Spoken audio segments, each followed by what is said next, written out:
Welcome to episode 631 of Salsidoparanormal. I'm your host, James Salsido, and tonight I will be continuing my review of Orpheus, Mythos of the World by Padraic, talking about mythology around the world. As always, you can find all episodes of the show, along with links to social media and other ways to contact me, at the podcast page, and that is salsidoparanormal.podbean.com. That's SALSIDO paranormal.podbean.com. Always happy to hear from you all whether you have comments or questions or topic suggestions or accounts of paranormal experiences, whether they're your own or from others that you trust. Happy to either read those or have you join me on the show to talk about them. Thank you all for listening, whether you are here for the live streams on Discord or if you listen to the podcast or YouTube feeds, or on the Troubled Minds Radio Network, KUAP Digital Broadcasting. There you can hear replays of 2 episodes of my show every night at 6 p.m. Pacific, 9 p.m. Eastern, right before Troubled Minds Radio comes on. And as always, I want to thank Michael Strange, host of Troubled Minds Radio, for having me on the network and putting all my shows up there. If you'd like to support my show, there are some different ways to do that. You can share the show with others and rate and review it on your favorite podcast platform. You can also find books I've written, including my most recent release, over on Amazon. And that book, of course, is Salsidoparanormal Experiences. It is tied directly to this podcast because I use some of what I shared on the podcast to make the book. And I also have other paranormal fiction and nonfiction on my author page as well. You can also sign up for the Patreon page, where you'll get 2 extra episodes of true paranormal stories from the web every week whenever possible. Or you can just make one-time donations through PayPal. Support is never expected, but always appreciated, as there are expenses in making these shows, from equipment to research materials to travel expenses in some cases. And I think that takes care of everything. I'm going to continue this review and of this book here, and I'm not going to mispronounce things. I'm going to, for next time, I'm going to try. Well, the next week I record, I'm going to try to put all the names that are in this document here through a translate, or at least through a AI to learn how to pronounce these things, because I have a hard time with that, obviously, because they're not in a familiar language to me. So I'm going to have to stumble through everything tonight, but hopefully next time I will be doing better at that. So also, the summaries the material that I'll be reading tonight is not the actual book. It is an AI-generated summary of the book. And so that's how I do these review shows for, at least for public domain books. And so I read over the summaries, and then we talk about them. So also, a quick note about future shows. I will not be recording on next weekend, which, let me check on those dates again. It's going to be the 30th and 31st. There is going to be a carnival almost right behind my apartment. And which means all kinds of rides and screams from all the rides and all kinds of other noises, music, and just traffic on that weekend. And I'm actually I'm going to try and not be here for that weekend, most of it anyway, so not at home anyway. I'm going to visit with some family, so there won't be any shows that weekend, unfortunately, but I will get back to shows as soon as I can after that. I was thinking of trying to do some, if I can, I will make some more of those Twilight Zone review shows before I head out, but I can't promise that because it's going to be a busy week, just getting ready for all that. So we'll see what happens. But you'll still get these shows that you're hearing now throughout this coming week. So I think that takes care of that announcement, so I can get right to the material here. And thank you all for being here and listening in. And so, yeah, let me see here. Get me to the document here. So we are still on mythology from India, and this this next section is Damayanti's choice, and it gives a little bit of a description here of the characters. First, there is this princess Damayanti, known for her exceptional beauty, is considered almost divine. There's King Nala, Nala, renowned for his beauty and strength, is compared to the god of love and god of war, and both are captivated by tales of each other's attributes without having met. Okay, so at first I thought they were father and daughter, but apparently not. So now here the story starts. Apparently, according to the summary here, Nala captures a golden-winged swan, which speaks human words, offering to tell Damayanti about Nala if released. The swan speaks to Damayanti, praising Nala's beauty and kindness, which makes her long to see him. Damayanti becomes somber and focused on Nala. Her father decides it is time for her to choose a husband through a traditional assembly of suitors. The king announces the assembly for Damayanti to choose a husband, attracting many suitors, including king's sons and the immortals, Indra, Agni, Varuna, and Yama. These are basically deities, or basically the beings that are in charge of everything overall. On his way to the assembly, Nala meets the four immortals, who ask him to inform Damayanti of their presence and intention to win her over, I guess. Nala is transported to Damayanti's chamber by the power of the gods. That's a bit direct, anyway. Damayanti, recognizing Nala, declares her desire to marry him, despite his mission from the immortals. Nala conveys the immortals' intentions, but Damayanti insists on choosing Nala. The assembly is filled with suitors and holy men. Damayanti sees 5 Nalas as the immortals have taken his form to confuse her. Doesn't make sense since the original is already there, but anyway. She prays for clarity to distinguish the real Nala from the immortals. Observing their differences, shadow, eyes, brow, and garland, she identifies and garlands the real Nala. I'm guessing some kind of wreath or something, I'm not sure. Or clothing. The rejected suitors are heartbroken. The immortals bless Damayanti and Nala with rich gifts.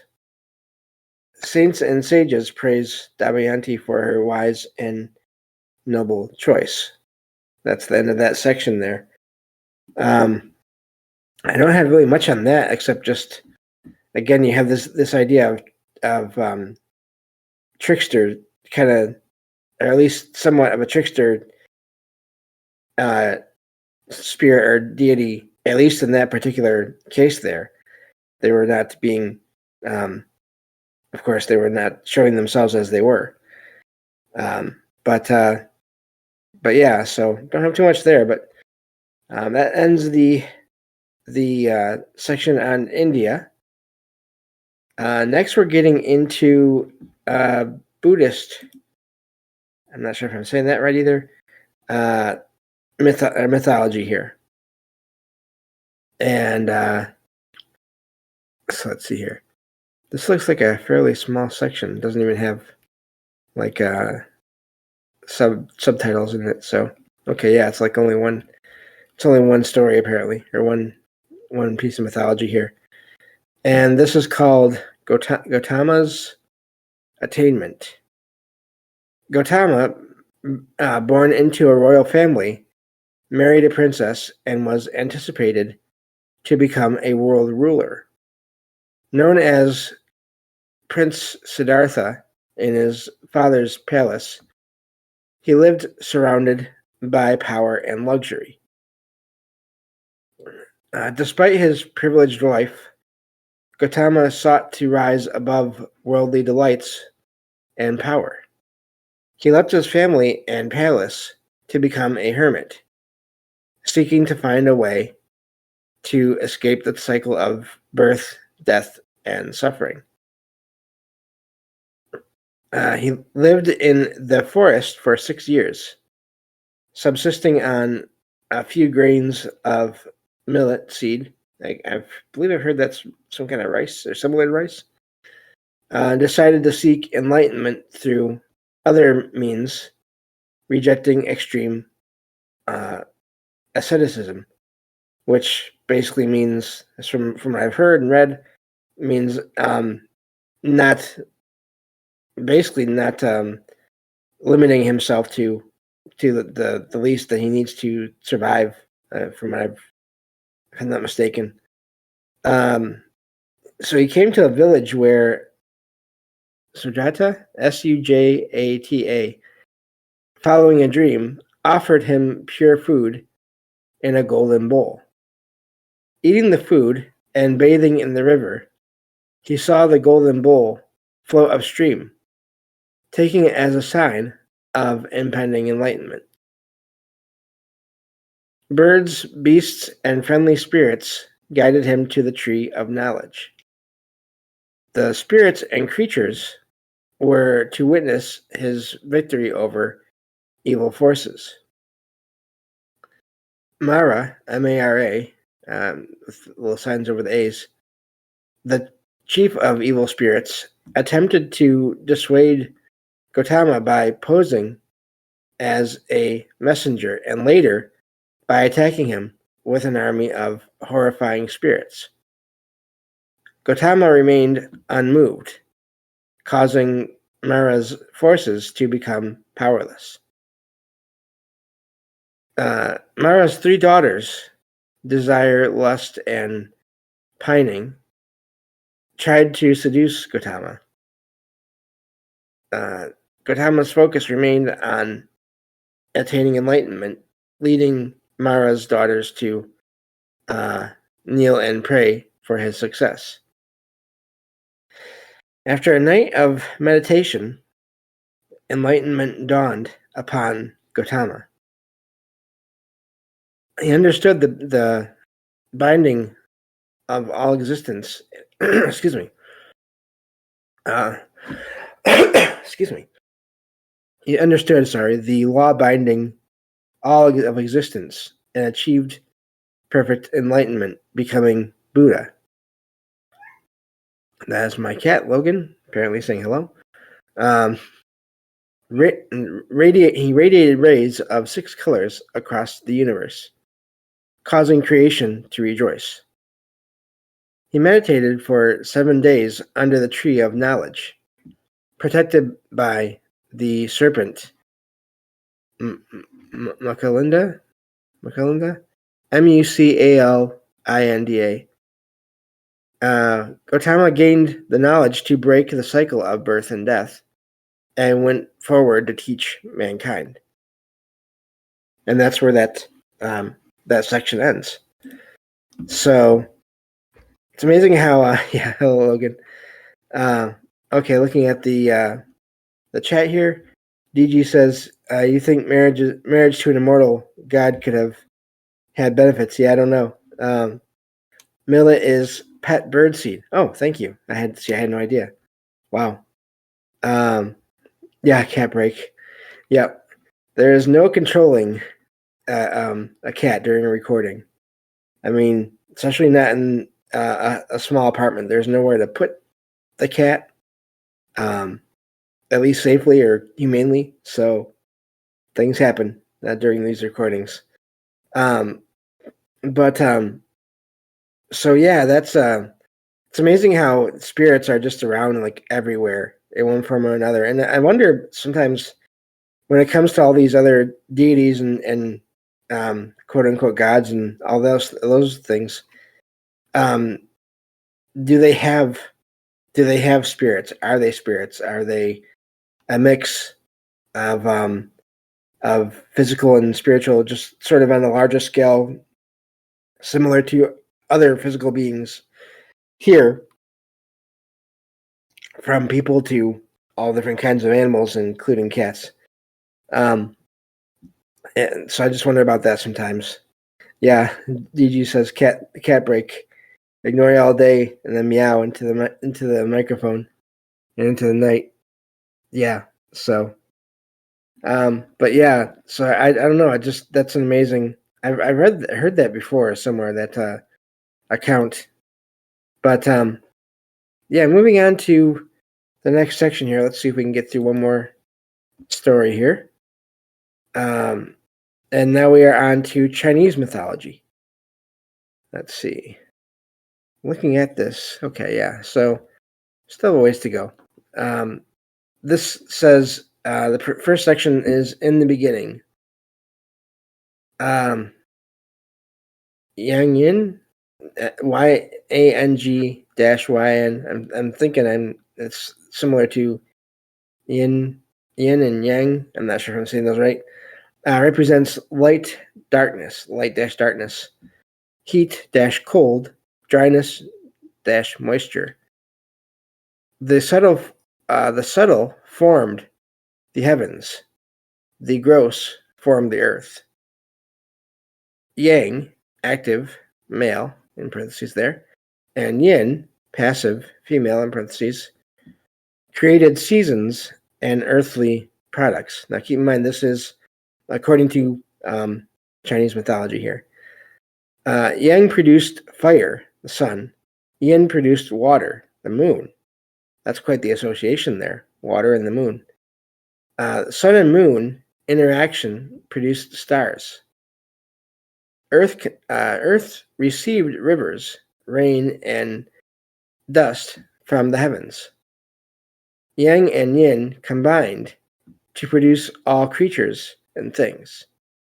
Yang, power, in parentheses, and yin, receptivity, in parentheses, are eternal and unchangeable. So that's the first section there. The next one is the myth of Panku, P'-A'-N-K-U.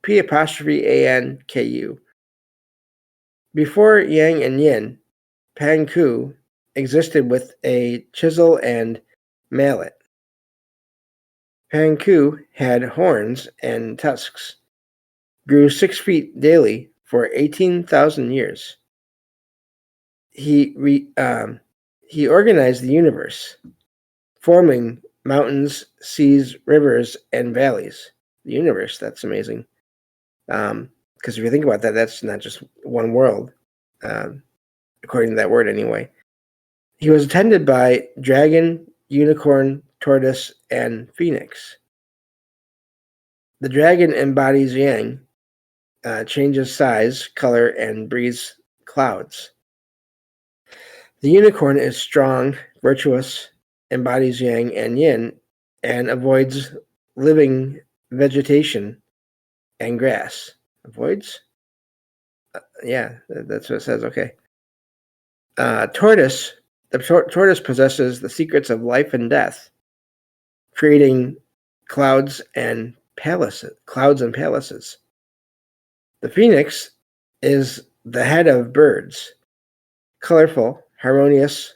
It has a harmonious call, bathes in pure water, and sleeps in Tan Cave. I'm not sure what that is. It's probably some other piece of mythology or some location that I'm just not familiar with. Let's see here. I think we have time for one more section. Sorry, I found my place again. So let's see, because I lost it. Okay. Panku's final acts. Panku incorrectly placed the sun and the moon at first, but he corrected placements through incantation, restoring harmony. So you have magic in a way. Panku died after 18,000 years.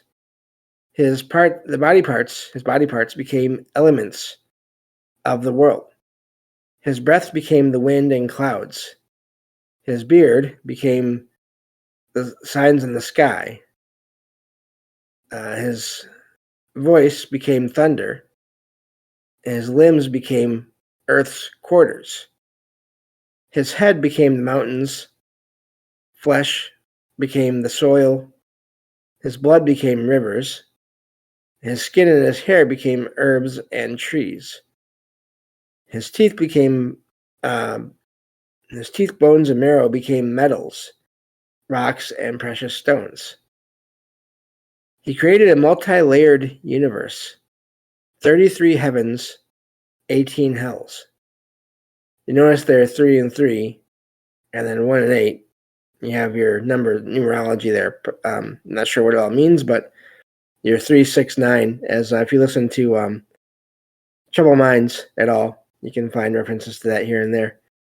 But it says for the last part of the section, NU-KU covered a cavity in the world, preventing people from falling through and completing the world's creation. So that's amazing if you think about all the caves and all the ideas of just sort of hollow earth, all legends of caves, all those things. Looking at the chat here, DG says all of Oriental mythology that I'm aware of is magic and very superstitious. Yeah, I think I've heard that before too. But there you have again so many of these beings and so many of these stories.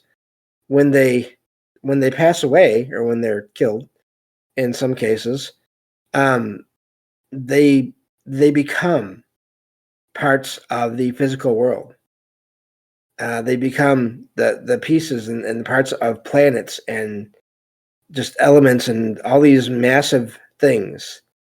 And so that's amazing to me to think about it that way. So I'm just going to give you all an example or a preview of what we have coming next. This for next time, the next section is called The Weaver Maiden and the Herdsman. Let me see here. From there, we have, let me see, looking at the rest of this here. Actually, that's the last section for Chinese mythology. So, and then after that, we'll be getting into Japanese mythology. So that's a preview of what is to come for the next mythology episode here. So yeah, thank you all for listening. And again, just a reminder, after this week's worth of shows come out, there will be a week off, unfortunately.